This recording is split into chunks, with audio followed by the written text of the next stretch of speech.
Nous allons accéder à l'espace numérique de travail du lycée en saisissant directement son adresse dans la barre du navigateur.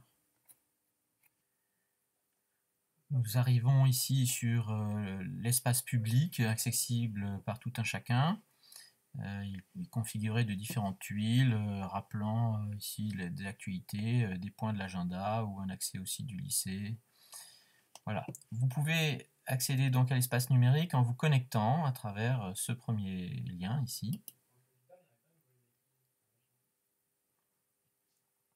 Et on va être redirigé vers la fédération d'identité pour nous identifier en précisant notre statut, donc selon le type de connexion qu'on veut. En tant que prof, par exemple, on précisera qu'on est enseignant de l'Académie de Strasbourg. Ici, on précise par exemple qu'on ne veut pas qu'il mémorise notre choix parce qu'on peut être amené à se connecter en tant que parent en même temps ou parce qu'on est sur un ordinateur public. Voilà, vous êtes donc redirigé vers Arena, qui est le portail d'identification. Vous validez et du coup vous arrivez sur la partie privée de l'espace numérique de travail, qui contient donc à votre gauche les différents menus qu'on peut masquer ici par cette petite croix. Vous avez ici différentes séances du jour qui sont proposées, des différents messages ou des événements de l'agenda qui apparaîtront. Ici, c'est vide, il vient d'être installé. Et vous avez ici différents portails qui sont proposés. Alors, évidemment, c'est connecté à notre portail d'établissement, mais il faut savoir qu'on peut se connecter via le portail de l'académie, donc on aura exactement le même aspect, mais avec moins d'informations ou des informations d'une autre nature. Ici, vous avez le portail de la société Cosmos qui propose Mon Bureau Numérique, et vous avez un portail pour la région Grand Est qui proposera d'autres événements, d'autres informations. Donc ici, vous retrouverez aussi, si vous êtes sur plusieurs établissements, les différents établissements en question.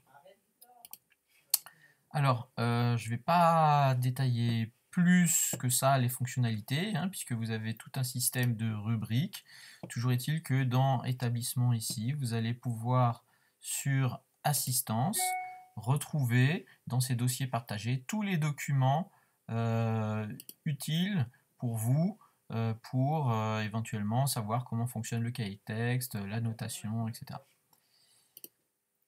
Vous avez la messagerie, voilà, un petit tour d'horizon quand même rapide. Vous avez des nouveaux outils comme le carnet de liaison, les absences ou le cahier de texte qui pour l'instant semble vide parce qu'on n'est pas encore, on n'a pas démarré l'année. Sur la semaine prochaine. Donc ça c'est mon emploi du temps, voilà. Personnel, par classe, évidemment, vous pouvez rechercher un élève ou une classe dans la barre là-haut, si par exemple vous cherchez la TS1, voilà, donc on a les élèves de la TS1, on peut voir un élève en particulier, voilà, on obtient la fiche de l'élève, des informations, différentes natures. On a un système de rubriques qui permet d'avoir d'autres informations, d'autres stockages possibles. Mais voilà, donc un système d'annuaire, un système de publication, puisqu'on peut publier, c'est un système à gestion de contenu assez classique. Dans la scolarité vie de l'élève, on va retrouver ce que je vous ai montré à l'instant. Dans gestion emploi du temps, vous retrouvez vos services d'enseignement. Service personnel, vous avez ici votre agenda, un porte-documents et des choses comme ça. Je vois que Office n'est pas activé. Normalement, il y a un bureautique ici. On peut écrire des documents qui seront stockés dans l'agenda. Probablement un problème de droit qui n'est pas encore réglé. Vous avez ici de quoi régler vos préférences. Et donc, vous pouvez renseigner une adresse sur laquelle vous allez obtenir une notification à chaque fois que vous recevez un message dans la messagerie.